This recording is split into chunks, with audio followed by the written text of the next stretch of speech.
I'm getting a tattoo today. It's one I've been wanting for a long time, and it's the biggest and most expensive and most detailed one that I've ever gotten. So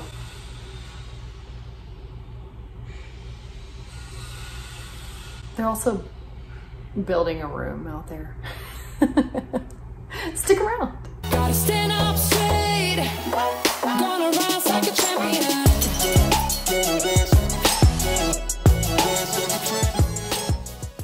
About to leave, already packing. Come with me, I'm not really asking. We'll get away to a place where we don't know. About to see the world in action, what we can be, life with no distractions. We'll get away, this is what we waited for. Take my hand, we'll make it somehow. We can't miss out. I'm done living life with the lights out. Die with my own doubts. Be free with me. Let's go, let's be free with me.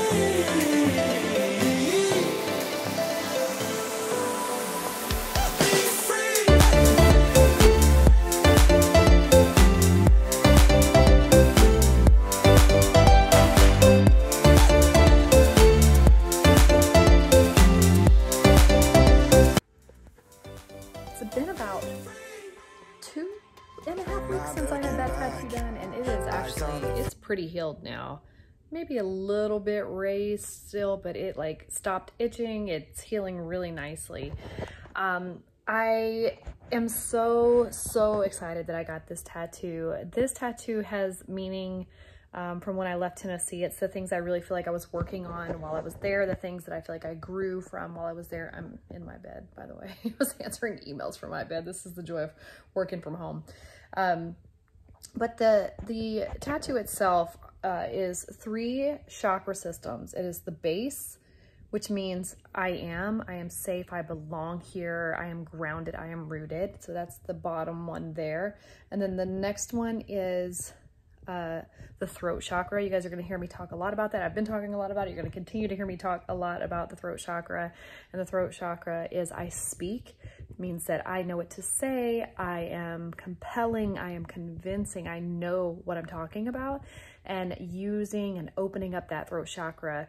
I was talking to a friend the other day, and she is really into somatics and such. And she was saying, you know, it's really pretty fascinating how closely the throat chakra and erythrophobia are connected, because most people that I've met, that I've talked to, and obviously I haven't talked to everybody, but pretty much everybody that I've talked to who has, is currently dealing with erythrophobia or has in the past, they had issues with using their voice, with being seen, with speaking up. They have major issues with rejection, afraid that if they say the wrong thing that they would be rejected. And so that was for me, that second one there, which is the throat, which is that I speak. And then the third one there is for intuition, which is the third eye, which is I see. And that is being so intuitively driven, trusting your gut, trusting your intuition. It's knowing that I know things sometimes that don't always logically make sense, but I know and I trust. So it's I know, or I see, I speak, and then the base, the root, which is I am. And those are 3 major growth areas that I had coming out of Tennessee and moving into South Carolina. And so it's kind of one of those things where it's like, I'm not going to be struggling with the same things. I'm not gonna have those same issues coming into South Carolina that I had in Tennessee, because I grew from those things. And so I wanted to get that marking on my arm to be able to show that these are the 3 areas that I will not return to. It was where I was hung up for a while. There are 3 really strong, important places in my life, and they're the places that I operate out of most. Like, to be able to know that I am safe and I'm secure and belong somewhere, you know, to have that sense of belonging, to know that you are safe. And I don't know if I talked about this on the channel, because I know I went through a season of really grounding myself in the root chakra. And I would say these mantras to myself, which is, I am safe here, I belong here, I am safe here, I belong here.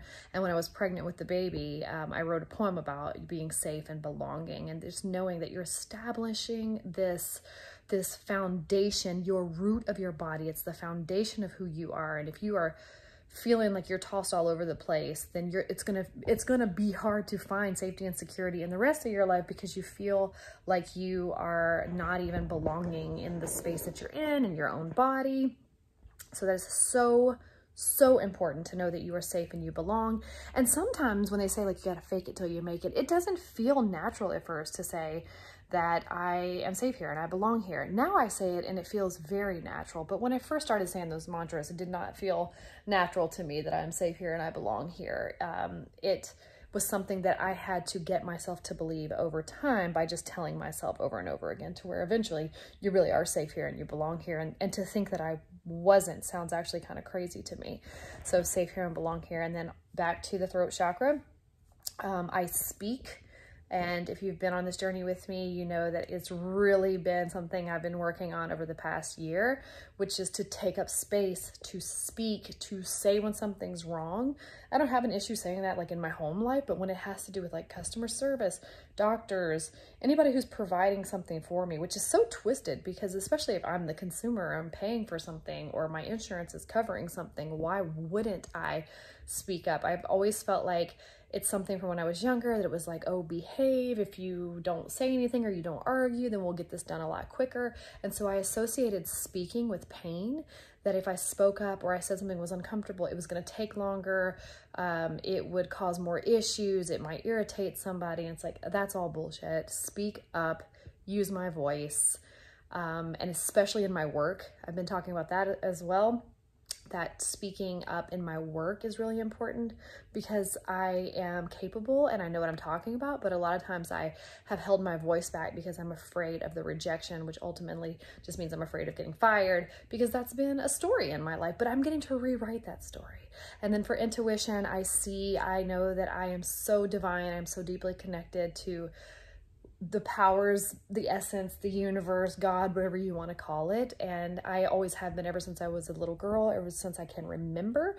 And it's a voice, or it's not necessarily a voice, but it's something that I've tried to shut out or give to religion or call it something else besides what it is, and just kind of reclaiming that thing back. So the tattoo is pretty much healed up at this point. I know they said it would take a full 4 weeks for it to be completely healed, but it feels great. It's healing nicely.